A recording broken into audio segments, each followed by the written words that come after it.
सभी को। किसको ध्यान दे रहे जी, अब इलेक्शन आ गए तो इनकी नींद खुल गई। अच्छा, सड़कें भी बनने शुरू हो जाएगी, रोजगार भी आ जाएंगे। अब आचार संहिता आएगी, उससे पहले पहले सरकार को तो फट्टी लगाने के उद्घाटन के सिवा कोई काम ही नहीं है। अच्छा, हाँ जी, अच्छे दिन तो अभी देख रहे हैं ना, अच्छे दिन। ये देखो पुल बनाया तो बेस्ट मनी है, 14 करोड़ कुछ पॉइंट की थी, अब ये 27 करोड़ है और ये काम फिर भी अधूरा पड़ा हुआ है। युवा भाई हैं, उनको एक लॉलीपॉप दे दिया जाता है कि फार्म लियो लाओ, के बाद जब वो इंटरव्यू देते, पेपर दे देते, उसके बाद वो लगते कौन है, वो उनके अपने बंदे लगते हैं। वो बात करें अगर तो महंगाई कितनी है?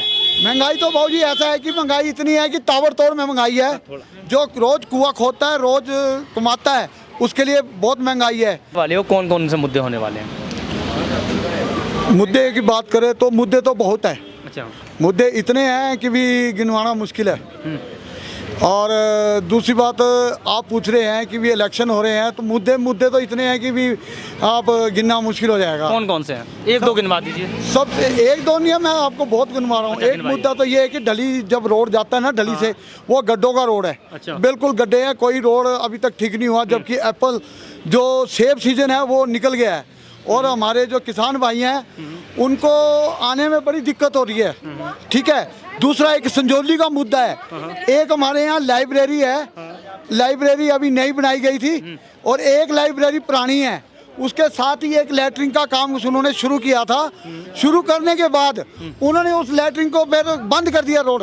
और आज जो हमारे व्यापारी भाई हैं, जो पेशाब टॉयलेट वगैरह करना होता है तो वो सीधा वहाँ से आते पैदल यहाँ चौक तक। अच्छा, वो भी विफल है। महंगाई और रोजगार पे बात करें अगर तो महंगाई कितनी है? महंगाई तो भाऊ जी ऐसा है कि महंगाई इतनी है कि ताबड़तोड़ में महंगाई है। और अमीर आदमी के लिए महंगाई कुछ नहीं है। जो रोज कुआं खोदता है, रोज कमाता है, उसके लिए बहुत महंगाई है। और रोजगारी की बेरोजगारी की बात करें तो हमारे जो युवा भाई हैं उनको एक लॉलीपॉप दे दिया जाता है कि फार्म लियो लाओ। फार्म लाने के बाद 800-800 रुपए के फार्म लाते हैं। वो बेचारे फिर कहीं कहीं से आते हैं। एक स्टूडेंट का खर्चा जो 4000 आता है, 4000 आता है। फिर वो उसके बाद जब वो इंटरव्यू देते हैं, पेपर दे देते हैं, उसके बाद वो लगते कौन है, वो उनके अपने बंदे लगते हैं। वो बेचारे वहीं के वहीं होती है। और धांधली इतनी है कि पूछो मत। और बेरोजगारी इतनी है कि लोग यहाँ पर अपने मतलब आना जाना, लोग मतलब जो पढ़ाई भी है बड़ी मुश्किल से खर्चा कर रहे हैं। पोस्टें निकलती हैं, पोस्टें निकलने के बावजूद भी, जैसे पुलिस की पोस्ट थी पहले, वो पुलिस की पोस्ट फ्लॉप कर दी गई। अच्छा। तो वो मतलब हर एक मतलब धांधली है हर एक जगह में। अच्छा, अच्छे दिन के वादे करते थे, आए नहीं क्या? अच्छे दिन तो अभी देख रहे हैं ना, अच्छे दिन। ये देखो पुल बनाया तो बेस्ट मनी है।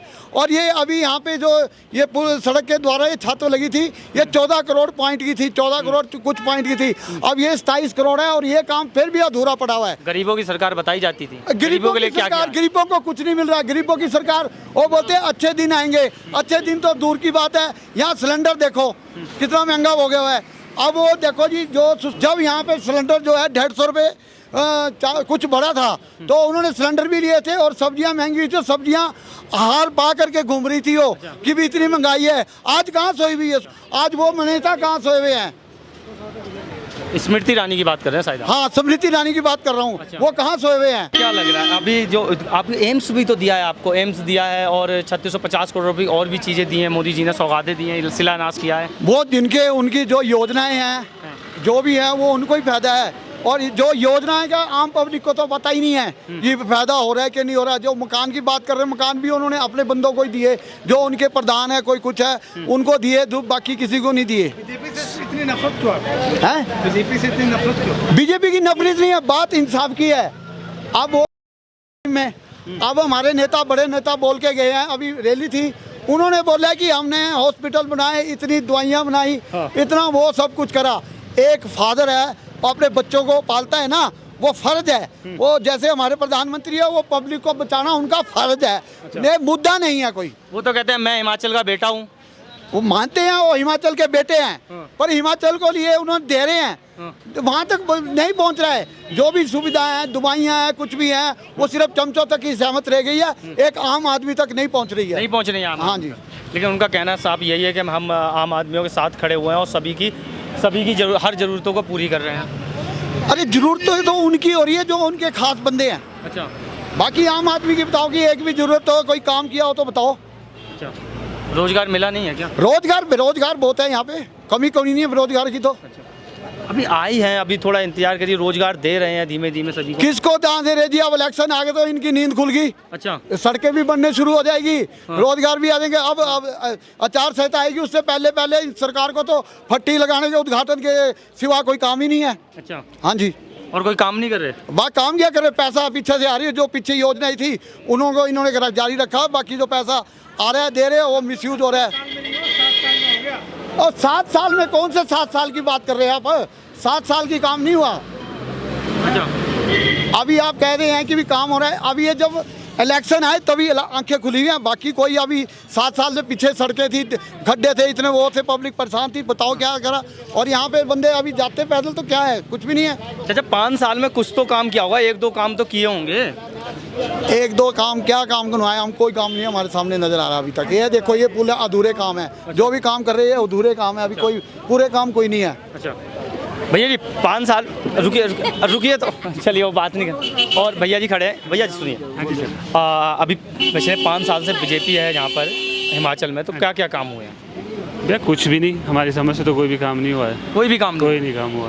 अच्छा, अच्छा ये आप युवा हैं, रोजगार कहाँ तक मिला है? रोजगार तो बिल्कुल ही खत्म हो गया, लॉकडाउन के बाद तो कोई भी रोजगार नहीं मिला है किसी को भी, सब बेरोजगार हो गए। PhD होल्डर रोड में घूम रहे हैं। अच्छा, हाँ जी। तो ये क्या कहते हैं, अभी प्रधानमंत्री जी 5 तारीख को आए थे, तब एम्स का उद्घाटन किया है, 3650 हज़ार करोड़ की सौगात दी है, और भी चीज़ें की हैं, और कहा है कि चिकित्सा जो पार्क बनेगा वहाँ पे जब वो तैयार हो जाएगा तो 10,000 युवाओं को रोजगार मिल जाएगा।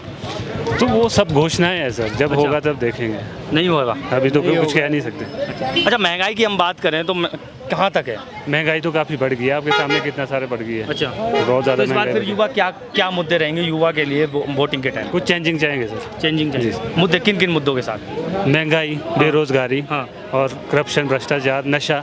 आप शिमला में नशा देखो, अच्छा, हर यंग यूथ नशे में घुसा हुआ है। अच्छा, बस तो बदलाव अगर बीजेपी नहीं तो फिर बदलाव में कौन? बदलाव में कोई भी आ सकता है, 2 ही तो पार्टियां हैं। आप आ सकती है। अच्छा, आप भी आ सकती है? आ सकती है, नो डाउट। आपके साथ भी बहुत लोग हैं जुड़े हैं। रोजगार मिल रहा है? नहीं सर, कोई रोजगार नहीं है। अच्छा, चलिए बहुत बहुत धन्यवाद आप लोगों का। तो अभी हम हिमाचल की मार्केट में थे, जहाँ पर हमने आते जाते लोगों की बात की, उनकी राय जानी, तो बहुत सारे लोग ऐसे मिले हैं कि जिनका साफ कहना है कि थोड़ा बदलाव होना चाहिए, रीत जो है वही रहेगी और बदलाव होगा। हम बेरोजगार जो है, और मुद्दे जो मेन मुद्दे रहेंगे वो रोजगार रहेगा, महंगाई रहेगी, तो इसी पे ये सब वोट करने वाले हैं। तो और भी जगह पे हम चलेंगे और कल कहीं और जगह पे मिलेंगे, हम आपको और लोगों से बात करेंगे। मैं अजीत शाह, आप देख रहे थे DS4 न्यूज़।